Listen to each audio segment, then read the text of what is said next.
keeping the House, then that's the end of Trump's judicial nominees. They're over. That's one objective here. Your theory is that they really want the executive privilege battle because that obviously goes to the courts. The courts have to adjudicate that. Then that puts a month-long delay. Courts take that long to review, and then there's the appeal after the review. And you're right. Now the Hunter Biden thing, I'm going to have a tough time expressing this because I've not tried to express it publicly before.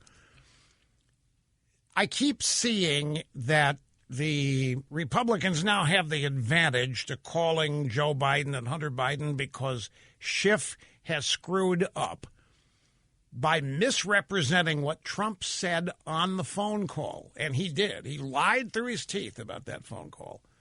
That this, in a standard court of law, is the equivalent of the prosecution opening the door, whereas before they couldn't go get Biden because Biden's not in the article of impeachment. Biden's not in the case. Republicans can't go do it because he's not. But they've now opened the door. They've made it a part of the case because Schiff lied about the phone call. And the Republicans, i.e. the defense, now have the option, and any judge would say they've got the option, to defend themselves against the defamation that Schiff engaged in. And that would then allow them to call Joe and Hunter Biden. Now, I know that there is a lot of energy on the part of many on our side to call Biden and to call Hunter and to get him up there and have this explained and have it exposed. But, folks, there's an instinct, something tells me that just get this over with as soon as possible and forget witnesses, forget the Bidens, handle that in the presidential campaign. Do not, it's just a total waste of time, and it's extending this, which in my mind is an already illegitimate process because everything that's come before this is illegitimate. The Trump-Russia collusion hoax, the phone call with Ukraine, none of this is legitimate. They've had to make up the so-called facts in the articles of impeachment. There's not even an impeachable offense. There's not a crime that has been found, mentioned, elucidated. This whole thing is a sham. The House, the Democrats have succeeded in taking over the Senate and basically converting it in to the Democrat National Committee for this week, last week, and however many weeks this goes. And by that I mean this is nothing more than an anti-Trump TV commercial with no end. And the Republican response is going to be tomorrow and Saturday when nobody's going to be watching. I mean, the numbers are dwindling each and every day.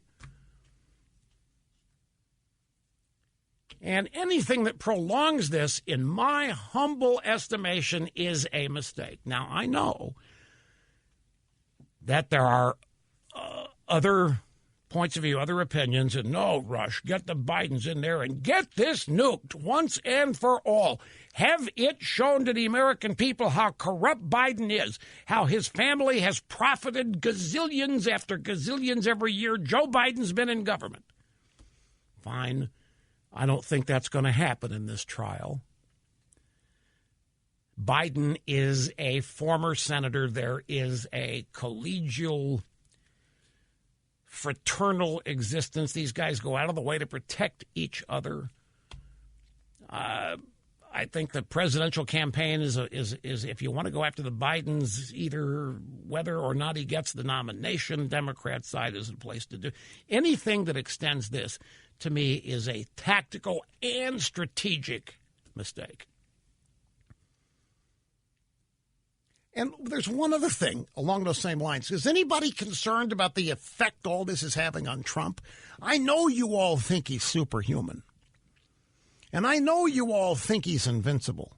But I don't think any of us have the slightest idea what it's been like for 3 years every damn day to be lied about, slandered, libeled, family attacked, very existence attacked, attempt at the entire government of the United States trying to ruin you.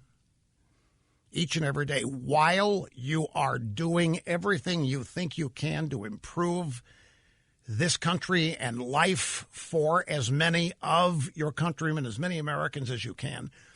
I don't know if this is having any kind of deleterious impact on Trump or his health, but I will damn well guarantee you that they're trying for that.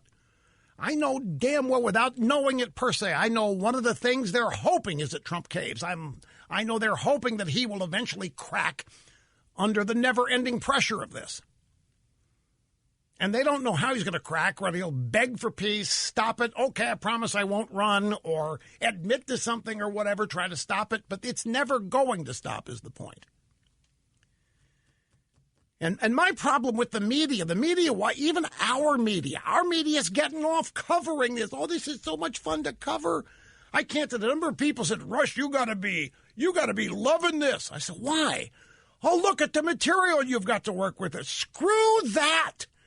The impact of this on the country is something that it's not worth it just to have material every day, for crying out loud, folks. But I do think even some of our media, oh, my God, we're going to have an impeachment. Oh, wow. And we're going to have a trial. Oh, wow. And we're going to have coverage 24/7. We're going to be on the broadcast networks. Oh, wow.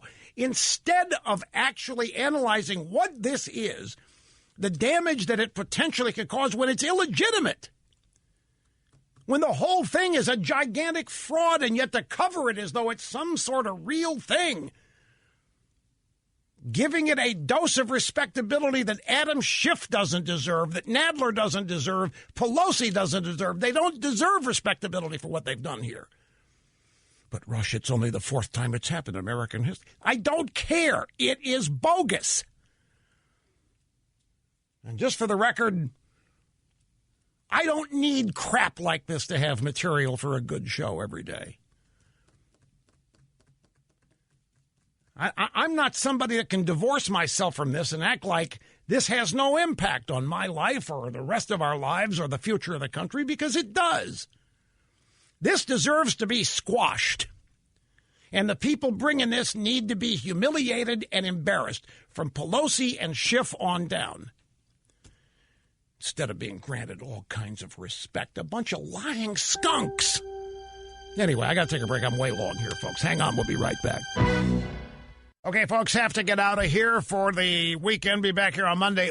I just want to remind you, Jonathan Turley has said that this impeachment that the Democrats are running, this whole thing is going to go down as one of the greatest historic blunders in American political history.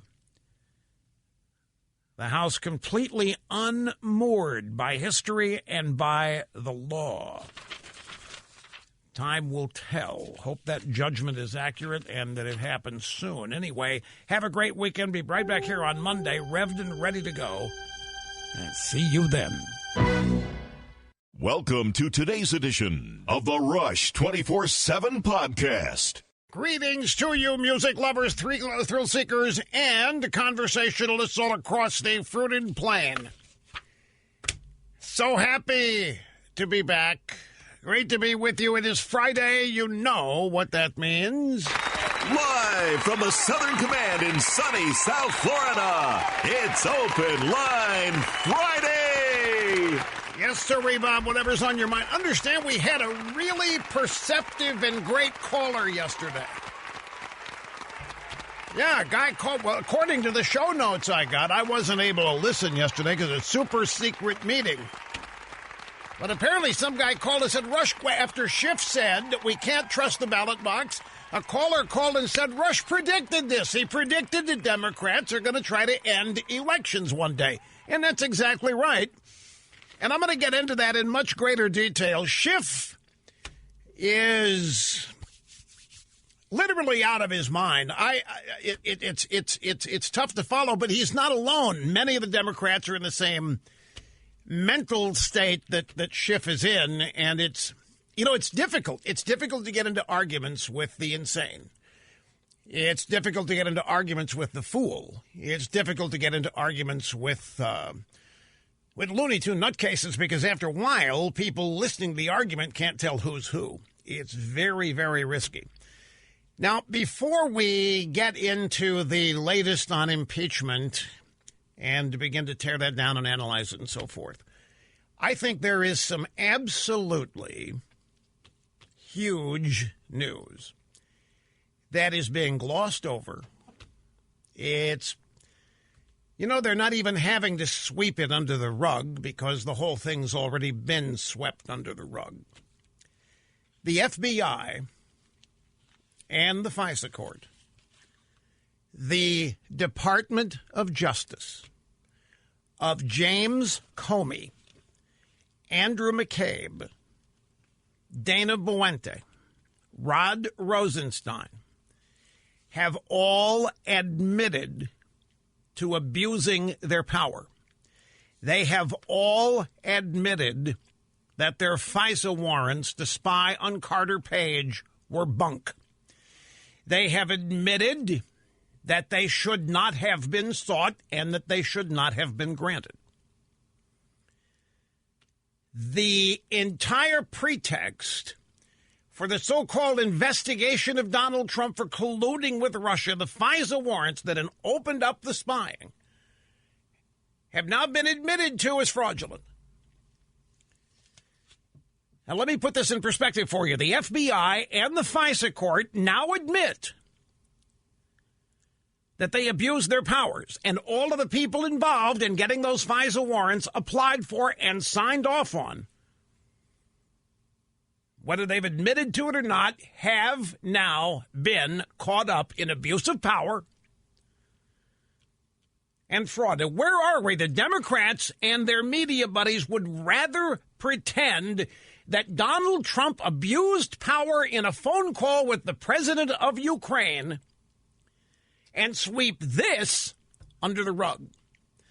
The initial and original operation of this coup, this silent coup designed to get Donald Trump, it has never been able to stand the weight of truth and authenticity. And now I know it's not all 4 FISA warrants, but come on, they're admitting that 2 of them here were bogus and were not properly put together. The whole thing could be a stand-in for that. Meanwhile, we have this sham of an impeachment designed to do what? This is something that I have been giving considerable thought to, because none of this makes any sense if you look at it from the parameters, or perimeters, I should more aptly say, of conventional wisdom. By this, I mean they're never going to get a conviction. See, to me, this is the overriding reality of this that makes me question what the real motivations are. And then with what the round mound of the gavel did yesterday, by accusing the very senators of being part of a cover-up that they supposedly want to change their minds and vote with them to authorize new witnesses and new documents and all that, the round mound of the gavel pretty much ensured that isn't going to happen now. Susan Collins sent a note to the Chief Justice. This is outrageous. Why did you let him say that? Why didn't you stop him? Nadler accusing Republican senators of being part of the cover-up if they don't vote to authorize witnesses. Now, here's Susan Collins and Murkowski and Cory Gardner and the rest of these 4 so-called recalcitrants that Schumer was again appealing to today. Here they are sitting there, and of course they're wanting to be seen as independent and fair, and they're wanting to be seen as not in the back pocket of the Trump administration. They want to be seen as doing justice and so forth, and if there's a need for witnesses, they want to make sure they're on the right side of it, blah, blah, blah. And Nadler comes along and insults them to the point that now they probably can't vote for it. So what's that? Why in the world is the round mound of the gavel sabotaging, ostensibly, his own effort? And then throw Schiff in this. Schiff has said some of the most stupefyingly outrageous things, such as, and I'm listening to drive-by media talk about how eloquent Schiff was, and how persuasive Schiff was, how Schiff dug in there, dug deep, got and pulled the heartstrings and made these Republican senators wake up. Nothing could be further from the truth. Adam Schiff actually said yesterday that Donald Trump needs to be